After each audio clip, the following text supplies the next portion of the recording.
5 मई को पड़ने जा रहा है दोबारा साल का पहला चंद्र ग्रहण। इससे पहले मित्रों साल का पहला सूर्य ग्रहण 20 अप्रैल 2023 को पड़ा था। अब जो है 5 मई को चंद्र ग्रहण पड़ने जा रहा है। यह उपछाया चंद्र ग्रहण है और दिवाकर पंचांग के अनुसार भारत में दृश्य रहेगा, यानी कि वैशाख पूर्णिमा यानी कि बुध पूर्णिमा के दिन ये चंद्र ग्रहण उपछाया के रूप में पड़ेगा।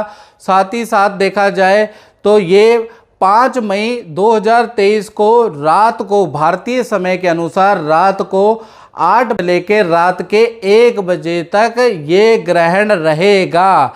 लेकिन इसकी छाया भी नहीं, इसकी उपछाया भारत पे रहेगी, इसलिए इसका सूतक मान्य नहीं होगा। गर्भवती स्त्री को, बड़े बुजुर्ग को डरने की जरूरत नहीं है।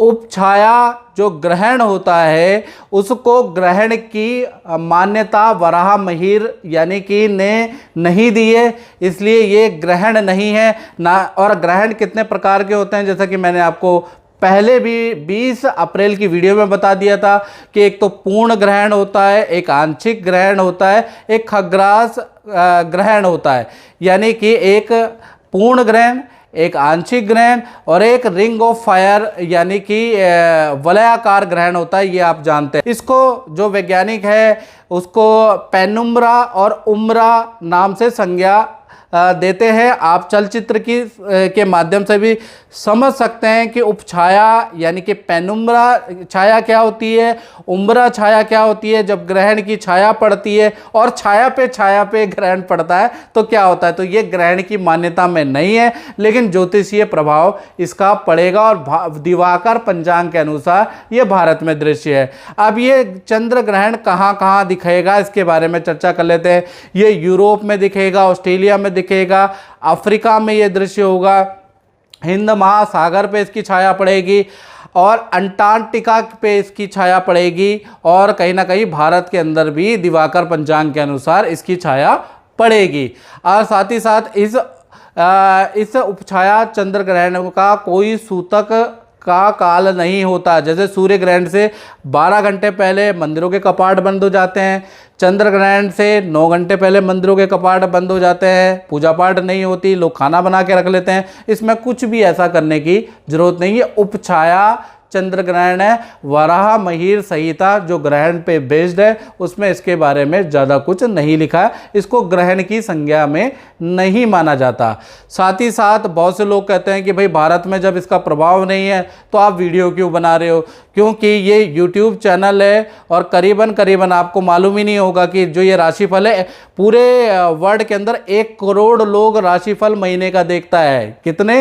1 करोड़ लोग राशिफल देखते हैं। तो वो चीन के भी, जर्मनी के सभी कंट्रियों से होता है। तो ये जो वीडियो बनाई जाती है भारत की नहीं है, तो उन देशों के लिए भी, उन जजमान, उन सब्सक्राइबरों के लिए भी ये वीडियो बनाई जाती है। 1 करोड़ में वो भी आ जाते हैं। आप नहीं हो, आप भारत के हो तो आप नहीं हो, और भी है इस चैनल के अंदर।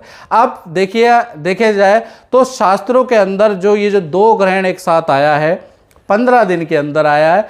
20 अप्रैल को पहला सूर्य ग्रहण लगा था और दूसरा अब जो है चंद्र ग्रहण आ रहा है और न्यूज़ चैनल में बाइटें चलेंगी, अब तो होगा हाहाकार, अब पृथ्वी खत्म हो जाएगी। बहुत से यूट्यूब चैनल कहेंगे बहुत बुरा है इसका असर।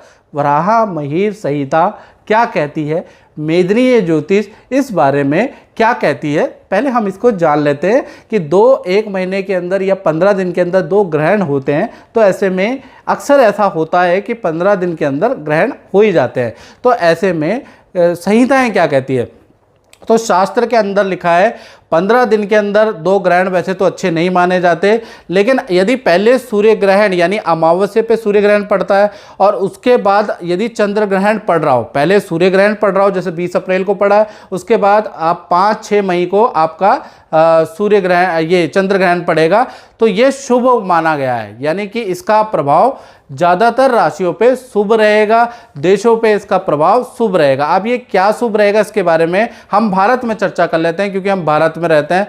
तो देखा जाए तो सरकार द्वारा जनता को कोई कानून, कोई संशोधन, कुछ ना कुछ ऐसा लाया जाएगा जिससे कि जनता प्रसन्न हो जाने वाली है। हो सकता है महंगाई पे ही कुछ कंट्रोल कर दे सरकार, ऐसा कुछ हो सकता है, ये याद रखिएगा। और ये जो होता है ना, जो भी ग्रहण होता है, जब ग्रह एक सीध में आते हैं, इसका प्रभाव 40 दिन का होता है। तो 40 दिन के अंदर ये घटना, अधिकतर मैंने जो प्रिडिक्शन की है 15 दिन के अंदर चीज़ें मैंने देखी हैं। 15 दिन के अंदर भूकंप आने होते तो आ जाते हैं, तूफान आना होता है तो आ जाता है, या कोई भी चीज़ जो मैंने बताई है, पूरे 5 साल से मैं अध्ययन कर रहा हूँ यूट्यूब चैनल में, तो कई भविष्यवाणियाँ मेरी सच भी हो गई है। तो कई कारण क्या है कि 15 दिन के अंदर ये चीज़ें हो जाती, तो सरकार द्वारा कोई ना कोई खुशखबरी मिलेगी आपको, कुछ ना कुछ जनता के लिए हित में कुछ ना कुछ कानून या कुछ ना कुछ चीज़ होगी। साथ ही साथ दूसरी चीज़, 15 दिन के अंदर कोई धर्म से संबंधित कोई बड़ी खुशखबरी आपको मिल सकती है। कोई अदालत में कोई धर्म से संबंधित कोई चीज़ पेंडिंग है या कोई कानून पेंडिंग है धर्म से संबंधित, वो भी कुछ ना कुछ आपको सुनने को नजर आएगा। साथ ही साथ देखा जाए तो ये उपछाया चंद्र ग्रहण जो लगेगा, ये वृश्चिक लगन में लगेगा। देखिएगा, वृश्चिक लगन की कुंडली है जब ये उपछाया चंद्र ग्रहण लग रहा है, यानी रात के 8:25 भारतीय समय अनुसार। तो उस समय पे मंगल विपरीत राजयोग बना रहा है। छठे का स्वामी आप कुंडली में देख रहे हैं, अष्टम भाव में बैठे हैं, तो ये 6 और 8 का देखा जाए तो ये एक पीएसी कॉम्बिनेशन भी है। बुध जो है वो मंगल की राशि में बैठे हैं और मंगल जो है बुध की राशि में बैठे हैं, तो एक तरह का विपरीत राजयोग बना रहा है जो कि लाभकारी होता है। साथ ही साथ ये जो ग्रहण है तुला राशि में लगने वाला है, तो थोड़ा सा जब ग्रह एक सीध में आते हैं या उनका या थोड़ा सा एक सीध में आते हैं तो पूरा ग्रहण होता है। अगर एक सीध से थोड़ा सा डिग्री कम रहते हैं तो कच्छ, उज्जैन या राजस्थान में हल्के फुल्के भूकंप के झटके या तूफान आ सकता है, ऐसा योग नजर आ रहा है मेदनीय ज्योतिष के अनुसार। अब बात करते हैं 12 राशियों पे इसका क्या प्रभाव रहेगा। मेष राशि के अंदर अगर देखा जाए तो मेष राशि में जो आपकी सरकारी समस्या का समाधान होगा, पद प्रमोशन के योग बनते हैं, या फिर करियर में आपका चेंज आ जाएगा, ऐसा योग नज़र आ रहा है। और अचानक आपको धन लाभ होगा। भाई आप रास्ते में चल रहे हैं तो नीचे देखते रहें या थोड़ा ध्यान सतर्क से रहे, कुछ वस्तु का लाभ हो सकता है आपको। वृषभ राशि की अगर बात करें तो शादी या विवाह या संतान के रुके हुए काम बन सकते हैं। या तो आप कुंवारे हैं तो आपकी शादी के योग बन सकते हैं, नहीं तो घर में कोई भाई बहन कुंवारा है तो उसके योग बन सकते हैं, संतान के रुके हुए काम बन सकते हैं। साथ ही साथ परिवार में वाहन खरीदने या वाहन से संबंधित कोई काम कराने के योग बनते हैं। करियर में वृषभ राशि को कोई ना कोई खुशखबरी, गुड न्यूज़ मिलेगी। अब बात करते हैं मिथुन राशि के। तो मिथुन राशि को देखा जाए तो अचानक कोई बड़ा काम, बड़ा धन लाभ मिल सकता है इस ग्रहण के माध्यम से। साथ ही साथ परिवार में कोई खुशखबरी, भाई बहन की, ये रिश्तेदारी में कोई खुशखबरी, मकान के योग आपके बन सकते हैं, वाहन के योग आपके बन सकते हैं। तो कुल मिला के अच्छा ही है। कर्क राशि के लिए देखा जाए तो विदेश से संबंधित, विदेश में यदि आप जाना चाहते हैं, विदेश में अप्लाई किया है, विदेश में वीज़ा है, विदेश में स्टडी के लिए किया है, तो विदेश से संबंधित यात्राओं के या खुशखबरी मिल सकती है। पानी से संबंधित, नदी से संबंधित यात्रा आपकी होगी। नया कोई काम का ऑफर या नया काम आपका शुरू होगा, कार्य में आपके परिवर्तन है, तो आपके लिए भी पॉजिटिव है। सिंह राशि के लिए देखा जाए तो अचानक पद लाभ हो जाएगा, आपकी लोग तारीफ करने लगेंगे, बॉस आपकी तारीफ करने लगेंगे, अधिकारी आपकी तारीफ करने लगेंगे, धन का अच्छा लाभ होगा, मान सम्मान में आपकी वृद्धि अब बढ़ जाएगी। अब बात करते हैं कन्या राशि की। तो कन्या राशि का देखा जाए तो नई नौकरी के उनको ऑफर प्राप्त हो सकते हैं। अचानक करियर में बड़ा परिवर्तन, बड़ा कुछ मिल सकता है, या कार्य में चेंज, बड़ा परिवर्तन हो सकता है। कोई बड़ी डील, कोई रुका हुआ धन आपको लाभ हो सकता है, तो कन्या राशि के लिए भी लाभकारी है। तुला राशि के लिए देखा जाए तो विदेश से संबंधित कोई काम अगर आपने किया है, विदेश में आपके लिंक है, व्यापार है, विदेश से संबंधित कामों में डील करते हैं तो अच्छा लाभ होगा, कोई गुड न्यूज़ विदेश से संबंधित मिलेगी। साथ ही साथ पानी की अचानक आपकी यात्रा, नदी, समुद्र या पहाड़ों की आपकी यात्रा हो सकती है। खूब धन में वृद्धि के योग नज़र आ रहे हैं, और घर के अंदर कोई पूजा पाठ का मांगलिक काम होगा, या फिर आप खुद ही मंदिर या तीर्थ में जा सकते हैं। वृश्चिक राशि की अगर बात करें तो उनका भूमि वाहन से संबंधित कुछ योग बन रहा है, या तो प्रॉपर्टी खरीदने वाले, रेनोवेशन कराने वाले, या वाहन खरीदने वाले, या वाहन से संबंधित कोई काम कराने वाले। और वृश्चिक राशि के जो पुराने वाद विवाद थे उनका कोई ना कोई हल अचानक निकल के आ जाएगा। पुराने वाद विवाद सॉल्व होने की कगार पे होंगे। कोर्ट केस चल रहा है तो उसका फैसला आ सकता है। साथ ही साथ घर के अंदर, रिश्तेदारी के अंदर कोई मांगलिक काम, सगाई या संतान के मांगलिक काम बन सकते हैं। बात करें धनु राशि की, तो धनु राशि को अचानक धन लाभ हो सकता है इस ग्रहण से, यानी धनु राशि को अचानक कोई ना कोई धन लाभ होगा। अब क्या होगा वो तो आप ही बताएंगे। साथ ही साथ क्रय विक्रय से आपको लाभ होगा। कोई वस्तु के खरीदने से अचानक कोई वस्तु सस्ती मिल जाएगी, कोई ऐसी डील मिल जाएगी, या आपकी वस्तु महंगी बिक जाएगी, आपको लाभ होगा। करियर में पद वृद्धि का आपका योग बनता है। करियर में आपको कोई ना कोई अच्छा पॉजिटिव फीडबैक मिलेगा या शुभ परिवर्तन होंगे करियर में।